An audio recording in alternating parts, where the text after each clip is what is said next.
I had a little bit of time before work, so I decided to go ahead and update my transmission cooler.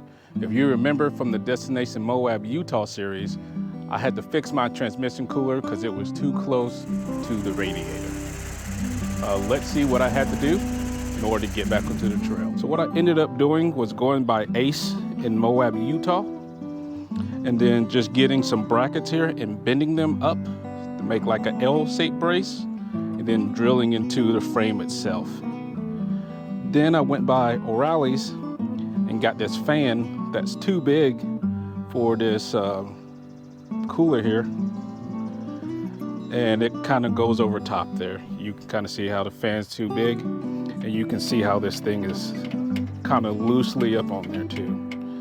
So we're going to be fixing that today. Unfortunately, my microphone stopped working, so I will be covering what I was speaking about now. I decided to go with the Mishimoto's Heavy-Duty Transmission Cooler with an electric fan. The model number is MMOC-F. I really like Mishimoto products. They're built really well. My original aftermarket transmission cooler is the Mishimoto's Universal one, so why not stay with the original brand? It came with these brackets, but we're not going to use them. We have another bracket that we're going to be used to mount the fan. Okay, let's get into this upgrade and see how the install is going to go.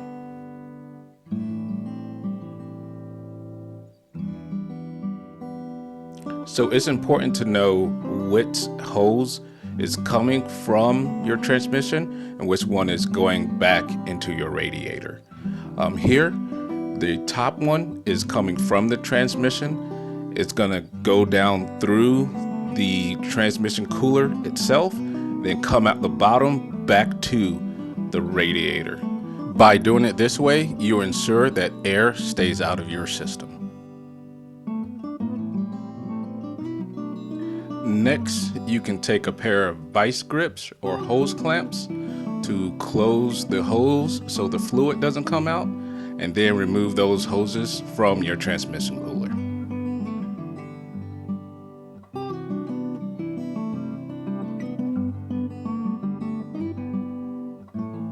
Here, I just wanted y'all to get a better look on how big the fan is compared to that universal transmission cooler.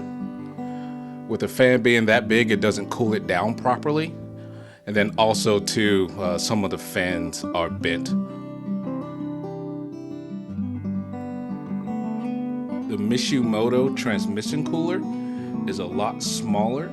The fan is properly sized for the cooler. And with the proper size, it can cool off the unit more effectively.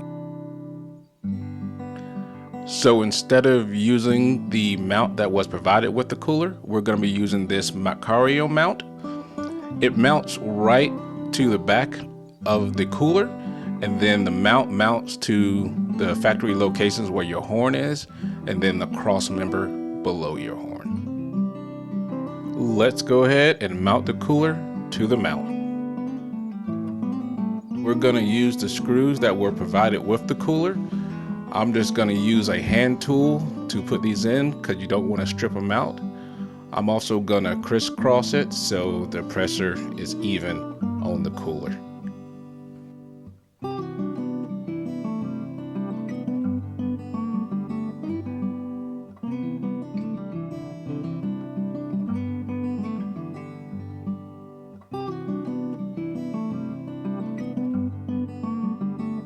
Next, we're going to pre-fill the transmission cooler with transmission fluid.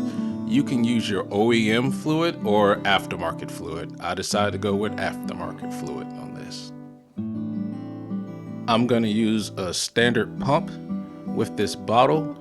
Put it into one end, make sure the other end is at an angle, and then I'm just going to go ahead and pump the fluid until I start seeing it come out the bottom.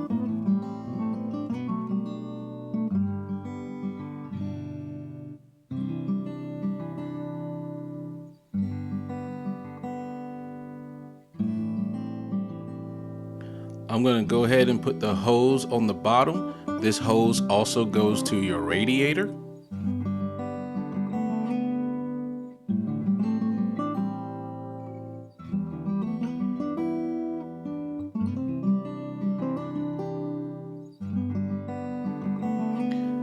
Then I'm going to place the hose coming from the transmission to the top of the cooler.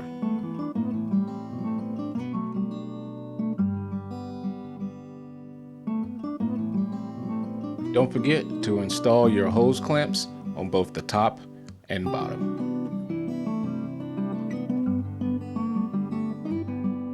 Now we're going to go ahead and take off the 2 screws that are holding on your factory horns.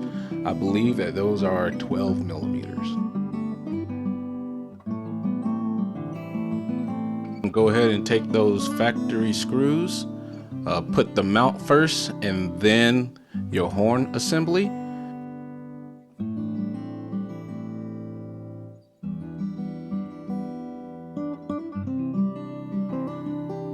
MaxAri provides a bolt that goes into the factory location, securing the mount to that cross member.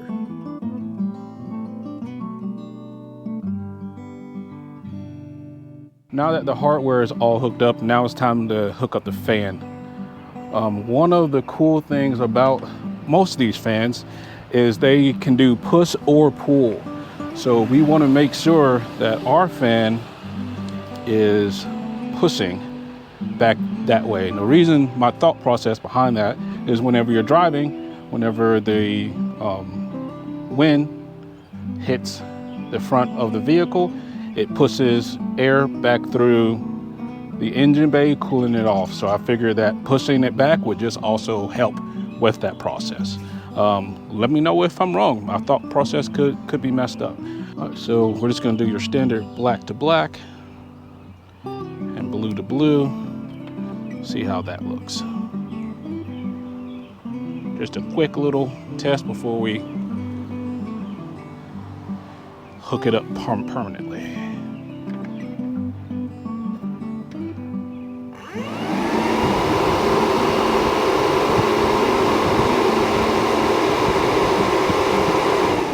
I feel like that's pushing it out towards me, so we're going to turn that around.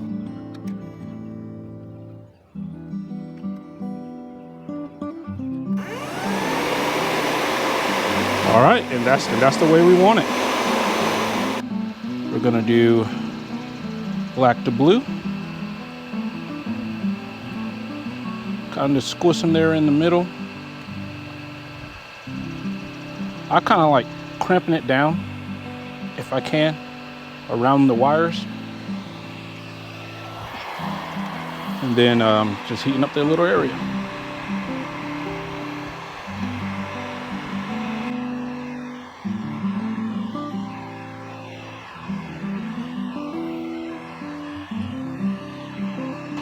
I'll provide a Amazon affiliate link to these little things down in the description section. I like them. If you have a good heat gun and a little bit of time, it'll create a watertight seal.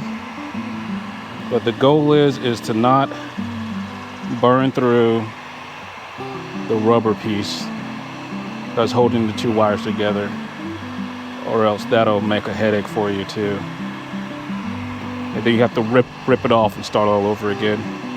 And nobody wants to do that.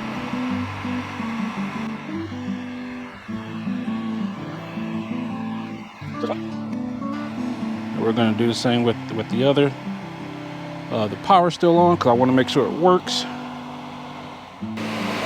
You can hear it running. Go ahead and crimp those down. Is it pretty? No. Will it work? Yes. And that does it for the install. Pretty quick, pretty simple. Y'all have a good day. I got to clean up and go to work. I'll see y'all next time.